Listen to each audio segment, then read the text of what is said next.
Okay, it's day 315 off the grid, and I've actually completed the stuff I wanted to do in the bee shed. So, I'm hoping I can just take you through it now that I've tidied up all the wires and stuff. Let's see what we have here. Well, I showed this already. This is the current boost circuit.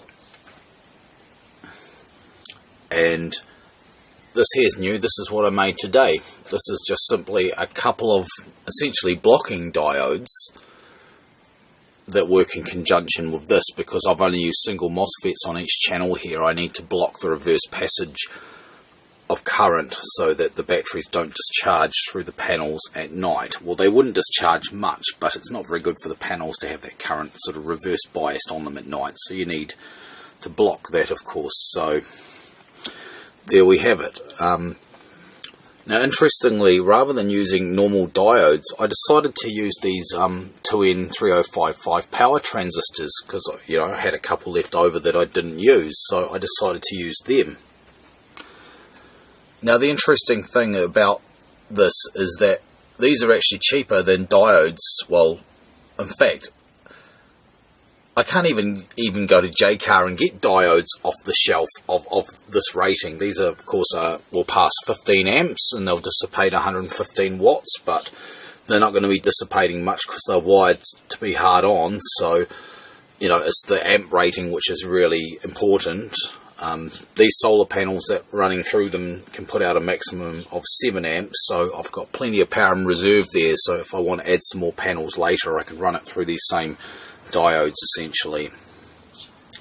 So all I've simply done is connected the emitters to the negative return to the panels, because this is a positive earth system, and the collector and the base are joined together here, and that connects to my boost circuit. And when you join a base to a collector on a transistor, that essentially turns it into a diode. In fact, it turns it into a very good diode, because it's actually a diode that can switch on and off really fast, and it also has quite a low voltage drop when it's turned on. So in many ways a transistor as a diode is superior to a diode. But there's one major drawback though, and that is a transistor is not really designed to block in the reverse direction very much. They're not intended for that. So the reverse voltage rating of these transistors here is only around about 13.5 volts, which is pretty damn low considering a diode might have a Schottky might have a peak inverse voltage rating of 40 volts. A normal rectifier diode could have a peak inverse voltage rating of 1000 volts. So 13.5 is not very much, but it's just enough for a 12 volt system. There is no situation at any stage in the day with a 12 volt system where that voltage would get beyond that in the reverse direction. Whenever there's any kind of light whatsoever, they're always forward biased, and by the time the light completely goes away, when a reverse bias situation could happen, the batteries have kind of settled down to their sitting voltage, 12.7 or lower, probably lower because they're running loads. So there's no problem there when you're running 12 volts.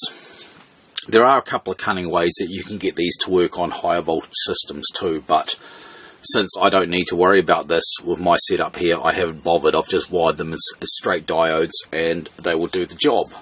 And they're rated to 15 amps, so that's pretty cool. So yeah, I've got the whole boost circuit, so we can get a bit more light in here.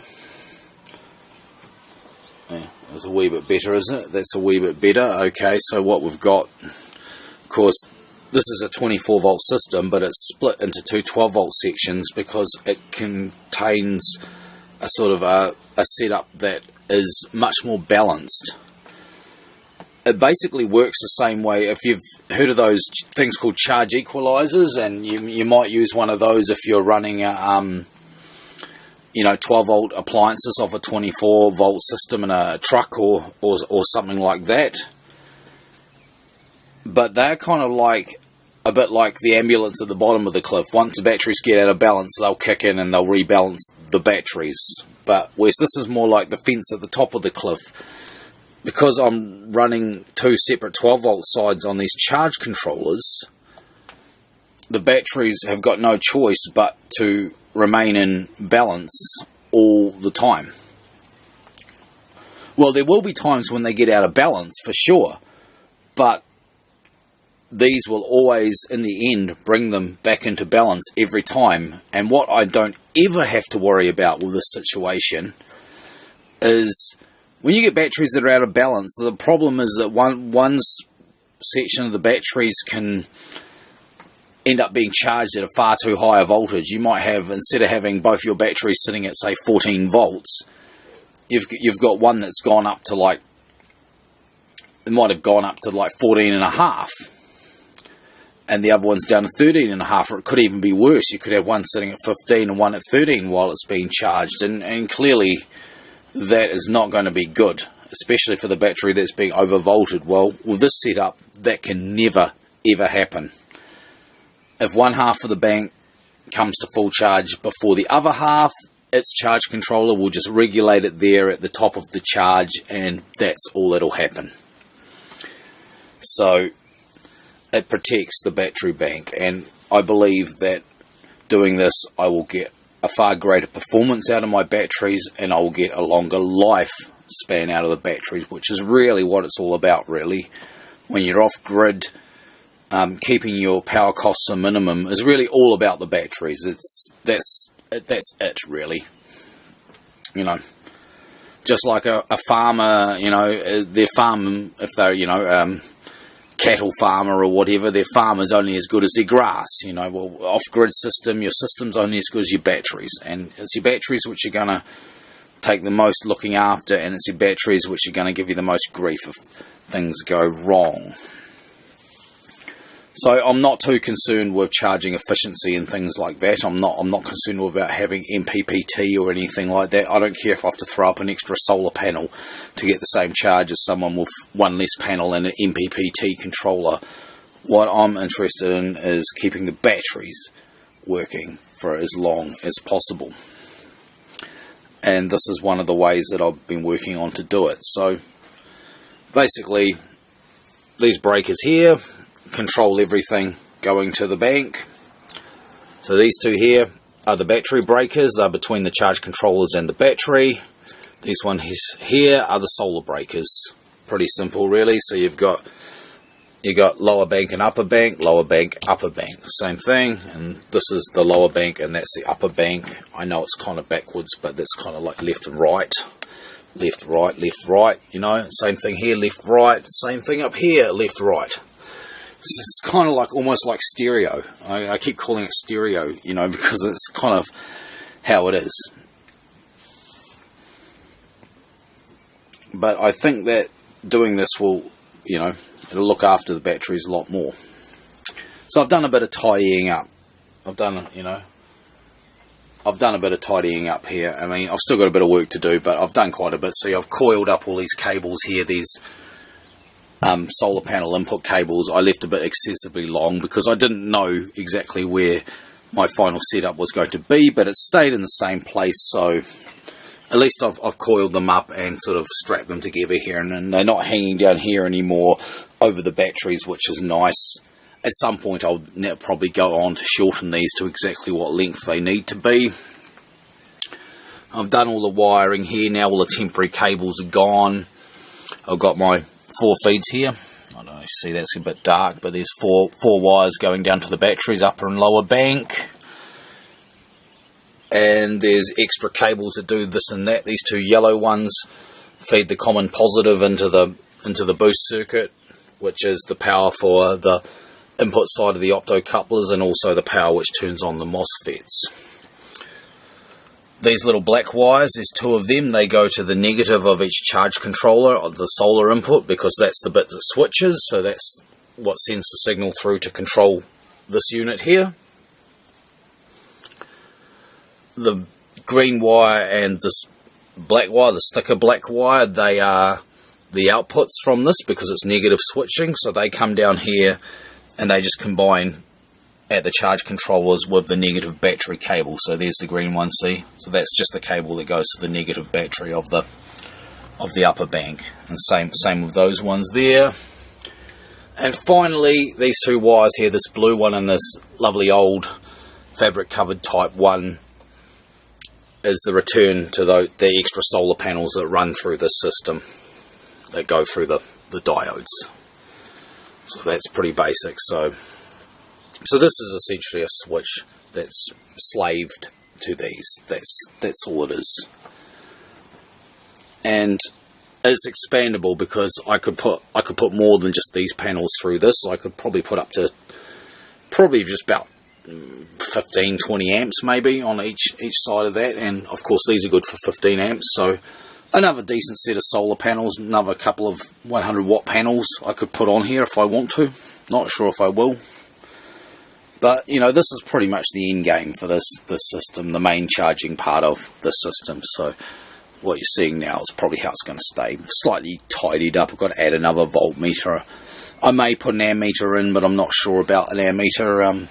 It's difficult really to put an ammeter in this setup which reads something that's worth knowing, because of the way these controllers do shunt some of the solar panels. Because when you shunt a panel, of course, the ammeter is just going to be reading full current, but that's really got no relevance to what's actually going into the battery. I suppose I could put the ammeters in the battery lines. So that part of it's complete. I'm still over here messing around with my on-off charge controller, which takes the excess power from the other shed and through this wire, which I've already shown. All I've done now is added this little indicator bulb across the relay coil so that I know what position the relay's in without having to keep putting the meter across it and find out. But yeah, in the coming days this will all be tidied up too and end up in a box on the panel here, and yeah, we're getting to a completed state, really. I should make a video of this when it's actually during the day, because you'll see these will start to blink. They blink on and off. They follow the PWM pattern, which is actually a really useful thing to have. Not many charge controllers actually have a genuine PWM LED. I mean, some of them have an LED which flashes when it starts PWMing, but it's not actually following the pattern of the PWM. It's really good that these do, because you can actually tell a lot about what's actually happening. And at the moment you can see that they're hard on because it's trying to get as much sun into the batteries as it can, because it's the end of the day and it's not going to get much. But you know, when they start to get up to full charge, you'll see these flashing rapidly but mainly staying on, and when it gets really hard out they'll actually turn off and actually stay off for periods. And you know, you can really tell a lot about what the system's doing by watching that PWM pole. Say, it's almost like you don't even need ammeter, because it pretty much gives you an idea. Well, it's not really showing you amps. In a way, it's showing you volts, because when it's flashing hard out or it's turned off because it's fully charged, you know the voltage is up the top end. So, yeah. But I think I've ranted long enough for today. Because, yeah, this is something I've been working away at for the last few days. Whenever I've got time to work on solar power, it's something that I felt is very important now that the season's coming on to, you know, we're past high spring now and we're heading towards the summer solstice, so we're going to have a lot of sun, so I can't really have unbalanced battery banks with some of the batteries being cooked over the summer. It's probably more a problem in summer than it would be in winter, when you're struggling to get enough charge into the batteries, let alone overcharging them. But in the summer it could be a problem, so now it won't be. It won't be. So I think I'll leave it there, and yeah, day 315 off the grid. It's been a good day for my solar setup. Not the best day for solar power in general, because it's been sort of hazy cloud all day, but not too bad.